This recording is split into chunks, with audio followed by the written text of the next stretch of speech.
மிக உயர்ந்த யூக்கலிப்டஸ் மரத்தோட்டத்தின் நடுவில் வெட்டி கிடந்த கருவேல முட்களின் அடியே இருந்த வேப்பமர வாதில் தேன் ராட்டை வைத்திருப்பதை அறிந்து தேன் எடுக்கலாம் என வந்திருந்தோம். நீண்ட குச்சியின் முனையில் துணியை கட்டி தீ வைத்து தேன் கூட்டின் அருகே வைத்தவுடன் தேனீக்கள் மேலே பறக்க ஆரம்பித்தன. சிறிய வகை தேனீக்கள் என்பதால் வாதை பிடித்து இழுத்தவுடனே அதில் ஒட்டியிருந்த தேன் ராட்டும் வந்துவிட்டது. சிறிய தேன் கூட இருக்கிறது, தேன் இருக்குமோ என நினைத்தோம். தேனும் இருந்தது. அதில் ஒட்டியவாறே தேனீக்களும் வைத்துக் கொண்டிருந்தன.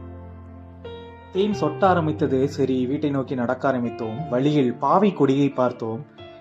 இயற்கையின் படைப்பில் இருவேறு சுவை கொண்ட இவற்றை ஒன்றாக வைத்து பார்க்கும் பொழுது சற்று வியப்பாகவே இருந்தது.